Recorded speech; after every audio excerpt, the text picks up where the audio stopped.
झालं तुमचं. त्यानंतर आला कॅप्टन्सी टास्क.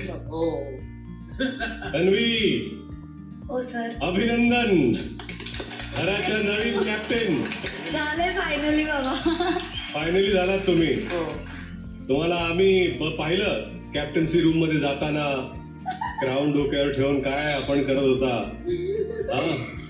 आणि तो जो इमोशनल मोमेंट तुमच्यासाठी होता, छान वाटलं बघून आपल्याला. कॅप्टन तुम्ही झाला. पहिल्या आठवड्यात रडणारी तन्वी ही मला कॅप्टन्सी मिळाली नाही म्हणून रडणारी तन्वी, आणि ह्या आठवड्यात कॅप्टन्सी मिळाली म्हणून रडणारी तन्वी, यामध्ये खूप फरक पडलेला आहे. पण तन्वी, ज्या टास्क मुळे तुम्ही कॅप्टन झालात त्या टास्क बद्दल जाणून घ्यायचं. सगळ्यात आधी मला सांगा, प्रभू यांना कोणीच कुठल्याही टास्क मध्ये निवडत नाही, बाजूला ठेवतात.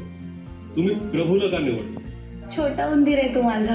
त्याला सगळीकडचं सगळं माहिती असतं. म्हणजे कुठल्या कोपऱ्यात काय ठेवलेलं असतं, काय नसतं ठेवलेलं, हे सगळं प्रभूला माहीत असतं. त्यामुळे प्रभू मला तिकडून खुणवत होता, ताई मी म्हटलं त्याला हो तुलाच घेणार आहे म्हणून. कारण तो आकाश पाताळ एकत्र करेल पण ती गोष्ट शोधून काढेल असा तो आहे. आणि त्याने ते प्रूव्ह करून दाखवलं की तो छोटा उंदीर आहे आणि तो सगळीकडचं सगळं शोधून काढू शकतो.